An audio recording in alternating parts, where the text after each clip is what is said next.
हमारा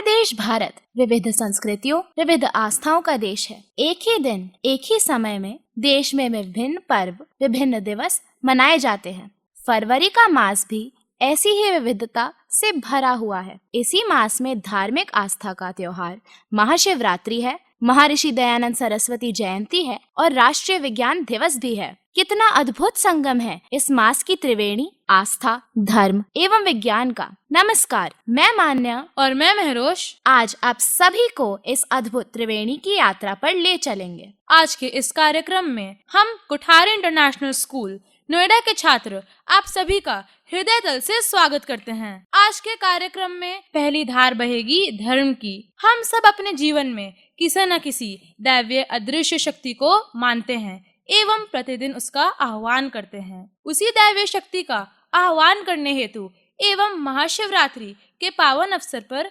कार्यक्रम का आरंभ करने हेतु प्रस्तुत है शिव स्तुति। इसके लिए मैं अपने मित्र अस्मी गर्ग को आमंत्रित करती हूँ, जो कि कक्षा 8 की छात्रा हैं एवं बांसुरी वादन करेंगे कक्षा 8 के छात्र वेदांश। कर्पूर गौरम करुणावतारम संसार सारम भुजगेन्द्रहारम सदा वसंतम हृदयारविंदे भवं भवानी सहितं नमामि भवं भवानी सहितं नमामि भवं भवानी सहितं नमामि।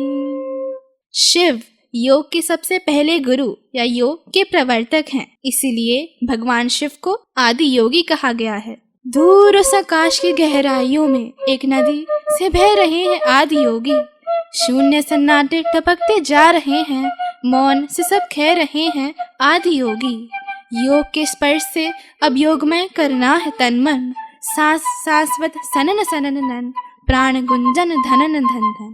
उतरे मुझ में आदि योगी, योग धारा चलत क्षण क्षण, सांस शाश्वत सनन सनन नन, प्राण गुंजन धनन धन धन। उतरे मुझ में आदि योगी, उतरे मुझ में आदि योगी।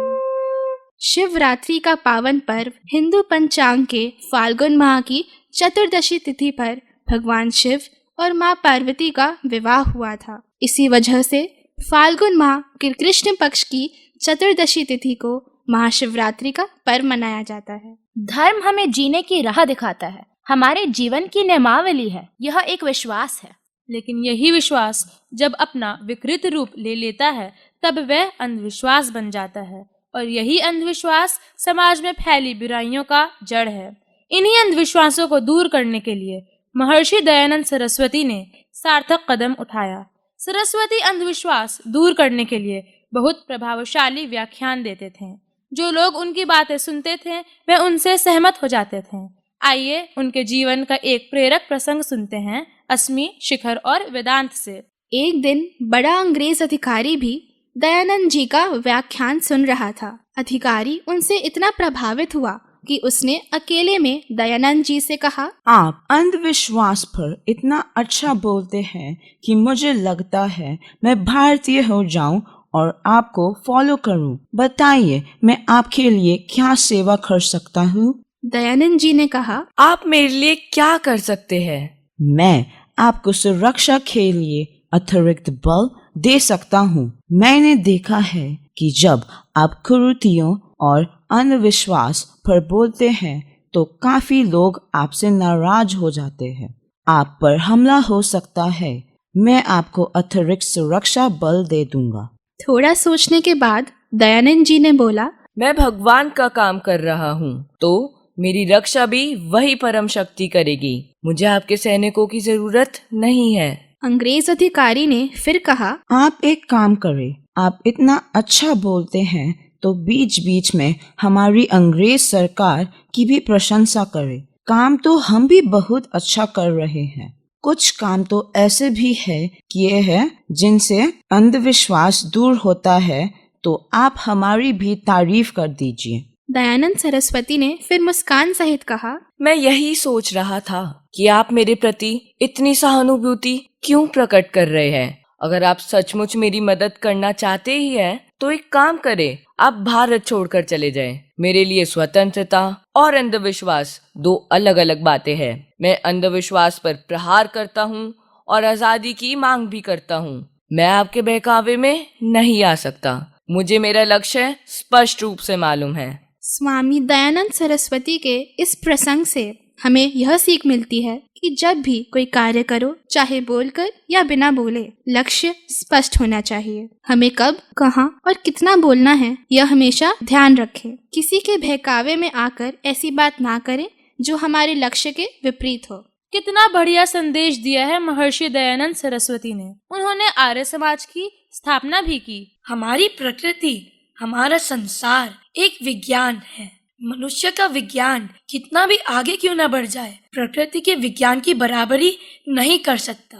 अच्छा महरोश, यह बताओ कि तुम्हें आसमान और पानी में क्या समानता दिखाई देती है? उनकी कोई सीमा नहीं होती और हाँ, दोनों नीले रंग के दिखाई देते हैं। क्या तुम जानती हो ऐसा क्यों होता है? किसने इसकी खोज की थी? नहीं अर्जुन। क्यों न इसकी जानकारी हम आर्यावस्थी, वेदांश और गर्विक से ले, जो कि कक्षा 7 और 8 के छात्र हैं। धन्यवाद अर्जुन।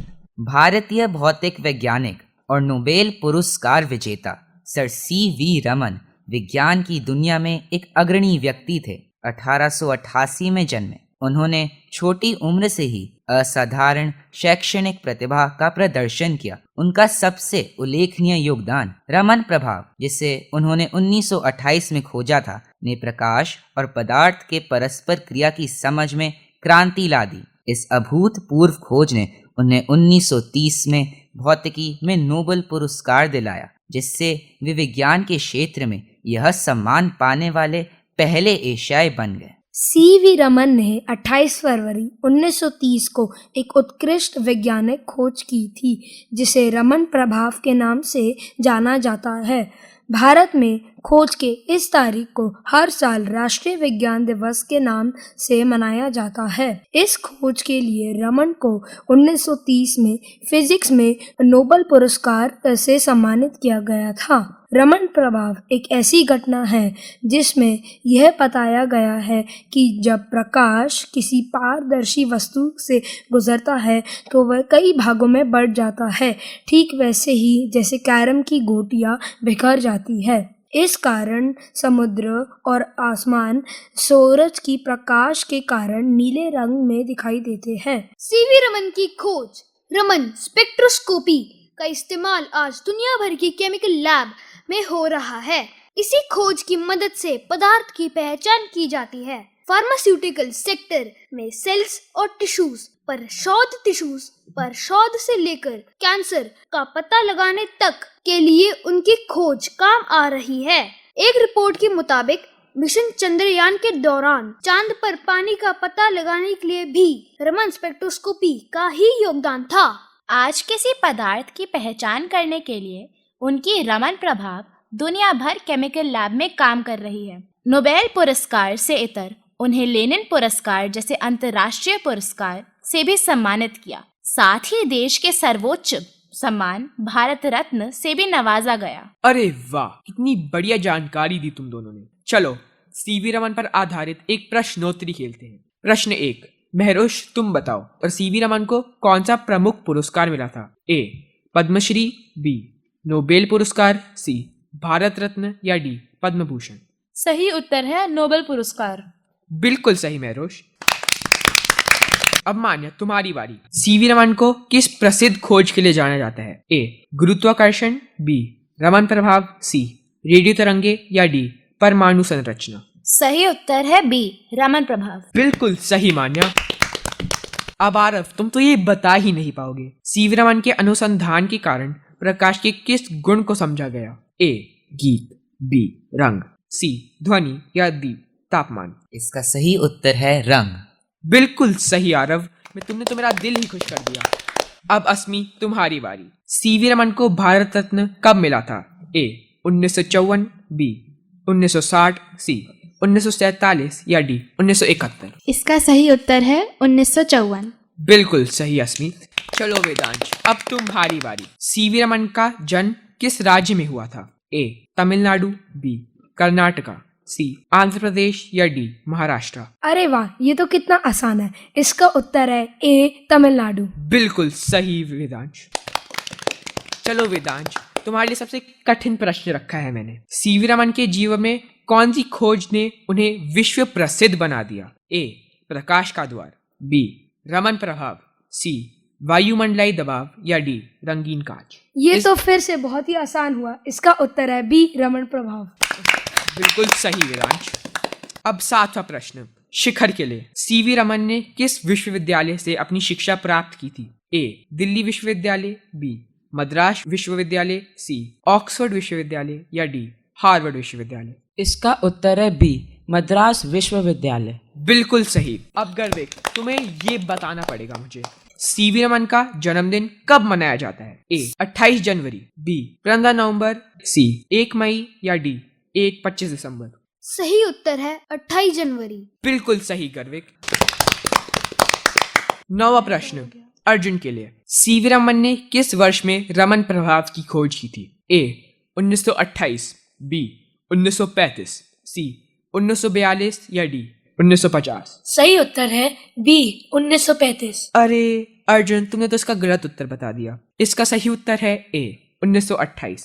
अब वेदांत, तुम्हारे लिए ये आखिरी प्रश्न। क्या तुम जानते हो कि सीवी रमन का एक और शौक क्या था विज्ञान के अलावा? ए चित्रकला, बी संगीत, सी नृत्य या डी खेल? इसका सही उत्तर है संगीत। अरे तुमने तो बिल्कुल सही बोला वेदांत।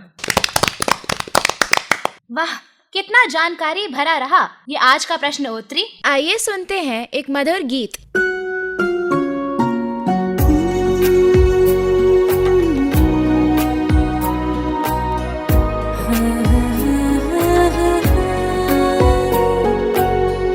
होश वालों को खबर क्या, बेखुदी क्या चीज़ है।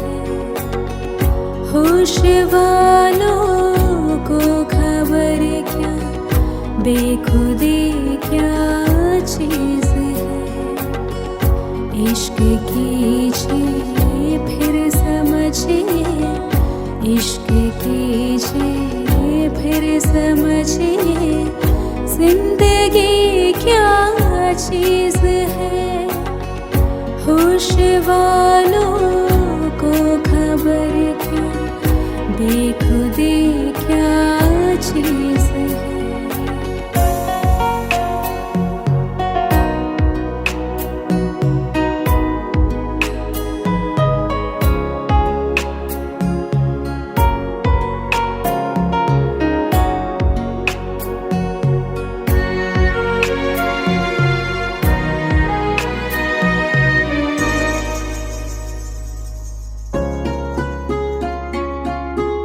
उनसे नजरें क्या मिली, रोशन फिजाएं हो गए।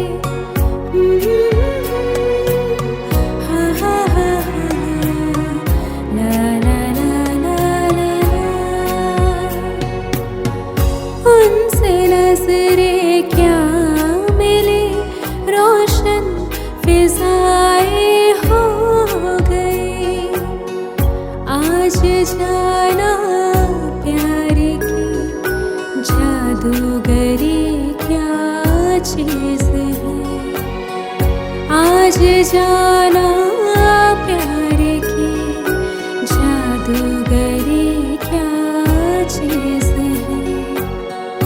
इश्क कीजिए फिर समझिए, इश्क कीजिए फिर समझिए, जिंदगी क्या चीज़ है।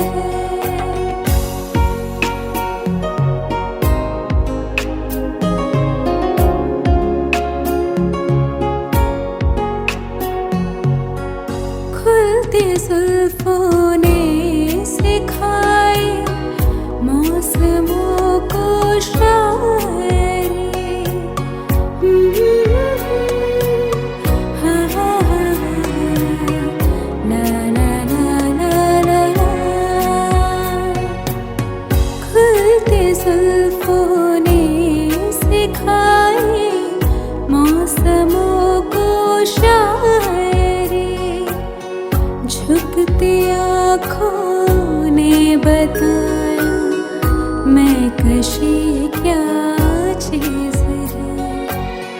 झुकती आँखों ने बताया मैं कशी क्या चीज है। इश्क कीजिए फिर समझिए, इश्क कीजिए फिर समझिए, जिंदगी क्या चीज है।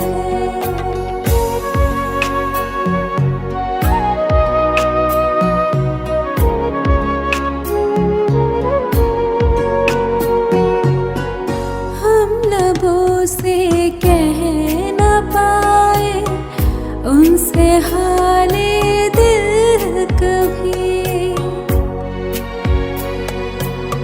हाँ हाँ हाँ हाँ ला ला ला ला ला ला। हम लबों से कह न पाए उनसे हाले दिल कभी, और वो समझे नहीं ये खामोशी क्या चीज है। और वो समझे नहीं ये खामोशी क्या चीज है। इश्क कीजिए फिर समझिए, इश्क कीजिए फिर समझिए, जिंदगी क्या चीज है। ये गीत बहुत अच्छा था। नमस्कार, मैं अस्मी गर्ग और आइए वसंत ऋतु का आनंद उठाते हुए सुनते हैं इस ऋतुराज पर एक कविता। आयो रे बसंत मन भायो रे बसंत, आयो रे बसंत मन भायो रे बसंत। ये कोयल की कूक, ये फूलों की बहार, ये बल खाता मोर, ये पपीहे की पुकार। आयो रे बसंत मन भायो रे बसंत। कितनी है मोहक कितनी निराली, हर सुमन हर उपवन और ये पेड़ों की डाली। आयो रे बसंत मन भायो रे बसंत। पतझड़ है बीता छाया है उल्लास, हर्षित ये मन और पिया मिलन की आस। आयो रे बसंत मन भायो रे बसंत। बसंती हवा और सुर संगीत का वादन, पंचमी को करते हम माँ शारदा का अभिवादन। आयो रे बसंत मन भायो रे बसंत।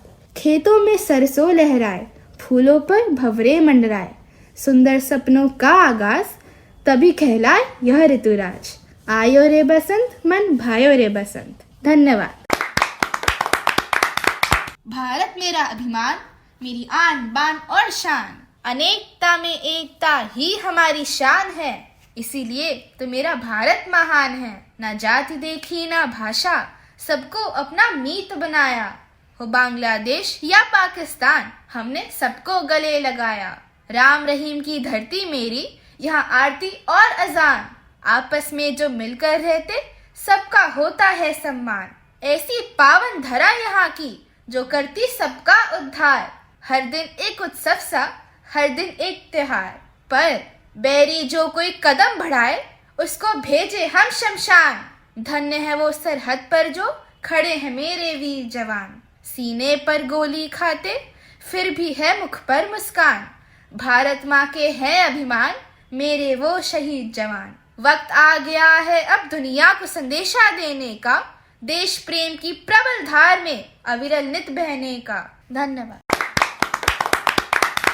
अब मैं अपनी मित्र अस्मी को बुलाना चाहूंगी स्वरचित कविता वाचन के लिए। आज मैं आपके समक्ष जो स्वरचित कविता सुनाने जा रही हूँ उसका शीर्षक है सृजन और शक्ति। एक सृजन का रूप है, एक शक्ति महान, दोनों से ही चले यह जीवन का विधान। फिर क्यों नारी को बंधन और नर को है अभिमान, क्यों है ये भेदभाव, क्यों बांधी नारी की उड़ान। जब उनकी एक धरा एक गगन और स्वप्न भी समान, जब शिक्षा भी एक और एक ही उड़ान, तो अधिकारों में समानता और हो कर्तव्यों में संतुलन। क्या गलत है यदि यह कहता मेरा मन, इसी समानता से होगा सुरभित मेरा देश, जहाँ सम्मानित हर भूषा हर वेश। यह जीवन रथ के दो पहिए जब संगति में चलते हैं, एक विकसित समाज के अंकुर बस तभी पनपते हैं, बस तभी पनपते हैं। धन्यवाद। अब मैं अपनी मित्र मान्या सिंह को बुलाती हूँ अपनी स्वरचित कविता सुनाने के लिए। आज मैं आपके सामने जो स्वरचित कविता प्रस्तुत करने जा रही हूँ उसका शीर्षक है पैसे की वाणी। टकसाल में मैं जन्मा था, पहुँचा देश विदेश, कहते मुझे दुनिया में पैसा, पीछे हर कोई मेरे रहता। कभी मकान में, कभी दुकान में, कभी जेब में, कभी सामान में, लोगों के खजाने में मैं आता, प्यार में लोगों से ढेर सारा पाता। मेरे बिना अधूरा हर सौदा, मेरे जैसा कोई ना दूजा। किसी ने मुझे मेहनत से पाया, किसी ने छल कपट से कमाया। मुझे किया कभी खुशी से दान, कभी किया गया मुझे बदनाम। जन्म से पहले मैं किसी को मिला जैसे वरदान, किसी ने मेहनत कर कमाया मुझे तमाम। मेरा नाम हर कोई जपता, मैं इस सफर में कभी ना थकता। मेरे बिना कोई जी ना सकता, पर मेरे साथ कोई भी गिर सकता। मैंने अमीर को और अमीर बनाया, पर गरीब को भी सहारा दिलाया। देश विदेश में मेरे रूप तमाम, पर हर जगह मेरी अहमियत समान। धन्यवाद। क्यों ना हम एक पहेलियों का खेल खेलें? यशस्वी, तुम्हें तो कई सारी पहेलियां आती है, तुम हमसे पूछो। अरे बिल्कुल, आओ पहली पहेली है। सूरज की पहली किरण के साथ पंख फैलाऊं मैं हर बार, चहचहाता हूँ पेड़ की शाख पर, बताओ बच्चों मैं कौन सा यार? इसका उत्तर मैं दूंगा। अरे बिल्कुल वेदांश, बताओ। इसका नाम है चिड़िया। बिल्कुल सही उत्तर वेदांश। अब दूसरी पहेली। मेरे पास है खिड़कियां चार, दौड़ती हूँ सड़क के पार, बिना पेट के पीता हूँ तेल, बताओ बच्चों कौन हुई? इसका उत्तर है एक गाड़ी। बिल्कुल सही अस्मी। अरे महरोश, क्या तुम अब सबसे पहेली पूछना चाहोगी? हाँ जरूर।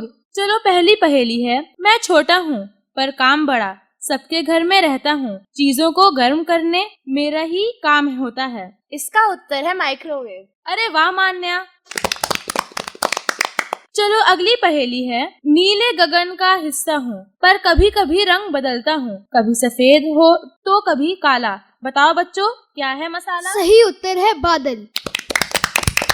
चलो अगली पहेली है। चार पैरों पर चलता हूँ, गांव और जंगल में रहता हूँ, हर काम के साथ निभाता हूँ, बच्चों मुझे पहचानो जरा। क्या इसका उत्तर घोड़ा है? क्या इसका उत्तर बाघ है? सबने गलत बोला। इसका उत्तर बैल है। बैल तो हमारे काम भी आता है, बैल कोलू से तेल भी निकालता है और जंगल में भी रहता है, इसीलिए इसका सही उत्तर बैल है। हाँ, अब मेरे पास भी कुछ पहेलियां है, चलो इनका उत्तर दो। हर घर में मैं हूँ रहता, सफाई को रखता हूँ ध्यान, पानी के साथ चलता हूँ, बताओ मैं कौन सा यान? क्या इसका उत्तर साबुन है? गलत। क्या इसका उत्तर पोछा है? गलत। क्या इसका उत्तर झाड़ू है? सही। चलो अब दूसरे पहेली का उत्तर दो। ना आंखें है ना हाथ मेरे, फिर भी सब कुछ देखूं, तस्वीरों को पकड़ूं, बताओ क्या हूँ मैं? क्या इसका सही उत्तर सीसीटीवी कैमरा है? सही बोला। चलो अब आखिरी पहेली। ना मैं चलता ना मैं दौड़ता, फिर भी सबको समय बताता, एक घड़ी। वाह, तुमने तो बिना पहेली सुनी उत्तर बता दिया। अब इतनी आसान पहेलियां पूछोगे तो कोई भी बता देगा। हमने बहुत सारी पहेलियों का खेल खेल लिया। क्या तुम लोग के पास कोई रोचक जानकारी है? हाँ, क्यों नहीं? जरूर। तो चलो जानते हैं।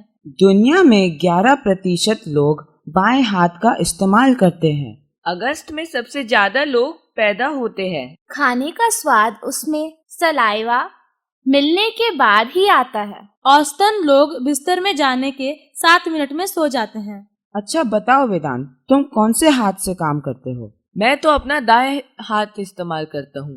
आरव, तुम बताओ तुम कौन से हाथ से काम करते हो? मैं भी अपना दाएं हाथ का इस्तेमाल करता हूँ।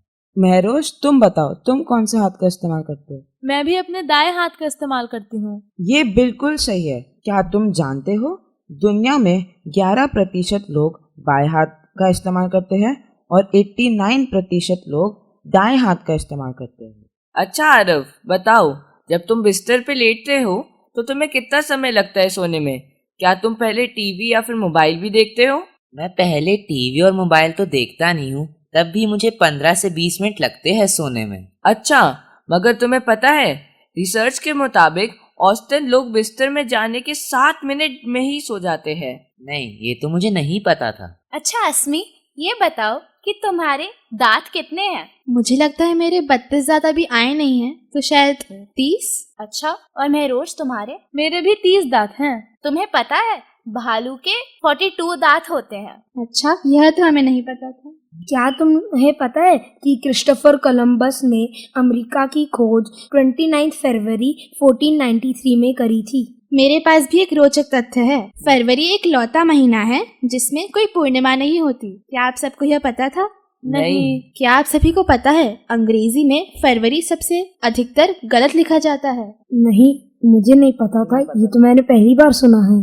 चलिए अब सुनते हैं कुछ दोहे। रहीमन धागा प्रेम का, मत तोड़ो चटकाए, टूटे पे फिर ना जुड़े, जुड़े ही तो गांठ पड़ी जाए।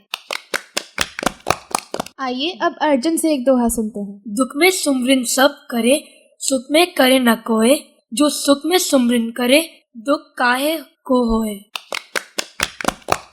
चलिए अगला दोहा सुनते हैं अस्मी से। माला फेरत जुग भया, फेरना मन का फेर, कर का मन का डार दे, मन का फेर। अब अगला दोहा सुनते हैं वेदांश से।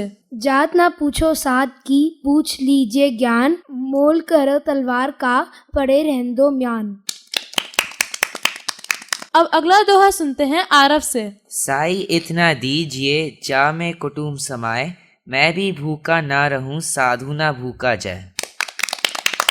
अब अगला दोहा सुनते हैं वेदांत से। लूट सके तो लूट ले, राम नाम की लूट, पाछे फिरे पछताओगे, प्राण जाही जब छूट। अब शिखर तुम सुनाना चाहोगे? हाँ हाँ बिल्कुल। ऐसी वाणी बोलिए मन का आपा खोए, औरन को शीतल करे आपहु शीतल होए। चलिए अगला दोहा सुनते हैं मान्या से। मेरा दोहा है, काल करे सो आज कर, आज करे सो अब, पल में परले होएगी, बहुरी करेगा कब। अरे वाह, तुम लोग को तो कितनी सारी दोहे पता है। अंत में आइए सुनते हैं मधुर बांसुरी वादन वेदांश से। अब मैं आप सभी को अपनी मनपसंद धुन सुनाना चाहूंगा जो रागपुरिया धनाश्री पे आधारित है।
अरे वाह, कितनी मनमोहक धुन थी। इससे हमारा आज का कार्यक्रम खत्म होता है। बड़ा ही रोचक कार्यक्रम था आज का।